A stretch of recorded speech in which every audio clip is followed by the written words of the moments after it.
students, welcome back mathematics class. So next exercise 9C is question number 4. After spending rupees 75,000 for remodeling a house. So house என்ன பண்றாங்க remodel பண்றாங்க. Remodel பண்றதுக்கு 75,000 spend பண்ணிருக்காங்க. Sania sold the house at a profit of 20%. 20% profit அந்த வீட்டை sale பண்றாங்க. Selling price was 36 lakh. Selling price 36 lakh. The question is how much did she spend to buy the house? So the 75,000 க்கு அந்த வீட்டை remodel பண்றாங்க. So remodel பண்ணி அந்த வீட்டை என்ன பண்றாங்க 20% profit க்கு சேல் பண்றாங்க. So 20% profit க்கு சேல் பண்ணும்போது selling price 36 lakh இருக்கு. So அந்த வீடு எவ்வளவுக்கு வாங்கி இருப்பாங்கன்னு கேக்குறாங்க. So அந்த வீட்டுடைய காஸ்ட் பிரைஸ் என்ன சொல்றாங்க. So first given that given right பண்ணலாம். given question நமக்கு தெரிஞ்சிருக்கு 75,000 remodeling cost. So remodeling cost அப்படிங்கிறது overhead expense சொல்லுவோம். So remodeling cost. So remodeling cost அப்படிங்கிறது overhead expense. So அந்த வீடு வாங்குறதுக்கு excess amount செலவாகுது. So overhead expense ஆக்சுவலா. So remodeling cost rupees 75,000 and the profit percentage கொடுத்திருக்காங்க. So profit எவ்வளவுனா 20%. Profit 20%. And then selling price of the house. So selling price is equal to rupees 36 lakh. 36 lakhs. 36 lakhs is the selling price of the house. So we are going to find out cost price of the house. So to find என்ன பண்ண போறோம்? So the வீட்டினுடைய cost price பண்ண போறோம். So how much did she spend to buy the house? So cost price of the house தான் find பண்ண போறோம். So cost price of the house. So the வீட்டினுடைய cost price எவ்வளவு சொல்லி find பண்ணலாம். So solution now so cost price அப்படிங்கிறது வீட்டினுடைய amount. So the வீட்டுக்கு என்ன பண்றாங்க remodeling cost எக்ஸஸா செலவாயிருக்கு. So cost price யும் remodeling ஆட் பண்ணி total cost price நம்ம எடுத்துக்கலாம் first. So real cost price நம்ம கன்சிடர் பண்றோம். real cost price என்ன பாருங்க.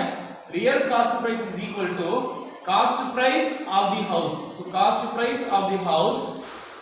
So the வீடு வாங்குன அமௌண்ட்டும் plus அந்த வீட்டுக்காக செலவு பண்ணிருக்காங்க இல்லையா ரீமாடலிங் காஸ்ட் அந்த ரீமாடலிங் காஸ்ட் சேர்த்து ஆட் பண்றது தான் total cost price or real cost price சொல்லுவோம். So real cost price is equal to cost price of the house. அந்த வீட்டுக்கு வாங்குன அமௌண்ட் அந்த வீட்டுக்காக எக்ஸஸா செலவு பண்ணிருக்காங்க ஓவர்ஹெட் எக்ஸ்பென்ஸ் இது ரெண்டையும் ஆட் பண்றது தான் real cost price. இந்த real cost price எவ்வளவு கன்சிடர் பண்றோம். So real cost price தெரியல let real cost price of the house real cost price of the house be rupees 100. So real cost price of the house be rupees 100. So 100 rupees நம்ம consider பண்றோம். So now cost price is equal to rupees 100. So real cost price இல்லையா. So cost price ங்கிறது real cost price தான் இங்க. So 100 rupees cost price ங்கிறதுனா 20% profit percentage continue சொல்லிட்டாங்க. So profit 20% means so profit 20% is the selling price எவ்வளவு பாருங்க. So selling price is equal to 100 rupee cost price அதோட 20% is 20 rupee. So selling price 120 ஆ இருக்கும். So selling price rupees 120. If selling price is equal to rupees 120 then cost price is equal to rupees 100. Selling price 120 ஆ இருந்ததுனா 20% profit so 20 add பண்ணிக்கணும். So 120 selling price ஆ இருந்தா cost price 100. If so நமக்கு selling price கொடுத்திருக்காங்க. So selling price எவ்வளவு 36 lakh. If selling price is equal to 36 lakh. So selling price 36 lakhs இருந்ததுனா cost price மீன் பண்றோம். So இந்த பிளேஸ்ல cost price ங்கிறது real cost price மீன் பண்ணுது. So real cost price is equal to so நம்ம என்ன cost price தான் ஃபைண்ட் பண்ண போறோம். So நம்ம என்ன அஸ்யூம் பண்ணிருக்கோம். So அஸ்யூம் பண்ண வேல்யூ நியூமரேட்டர்ல வச்சிருக்கோம். So cost price வேணும்னா என்ன ஃபைண்ட் பண்ண போறோமோ அதோட assume value. So cost price find பண்ண போறேன்.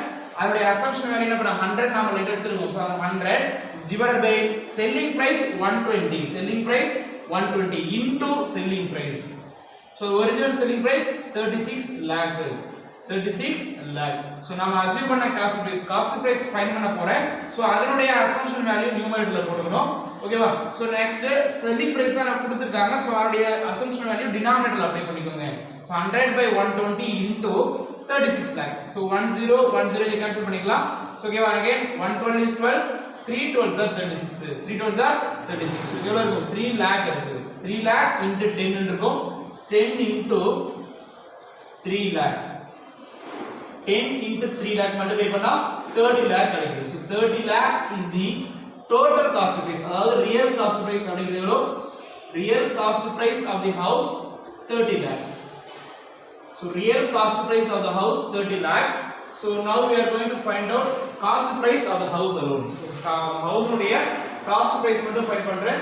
So real cost price already write பண்ணிருக்கோம். So real cost price is equal to cost price of the house plus remodeling cost. So real cost price 30 lakh. So இத apply பண்ணலாம். 30 lakh is the real cost price is equal to என்ன எழுதிக்கலாம்? Real cost price is equal to cost price plus overhead expenses. Okay, so cost price of the house நமக்கு தெரியாது. So cost price right பண்ணிக்கலாம். cost price plus overhead expenses. So overhead expense remodeling cost. So அதுக்கான expense 75,000 plus 75,000. So நம்ம cost price மட்டும் வேணும். So 75,000 சேர்த்து subtract பண்ணிக்கலாம்.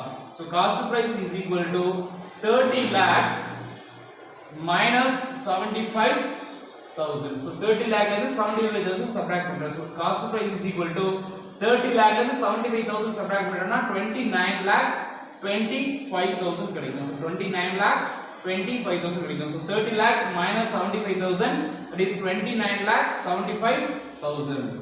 Therefore, so Sania spend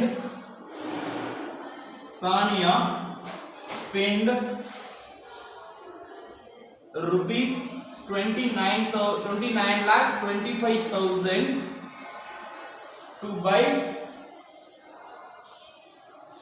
the house. Thank you.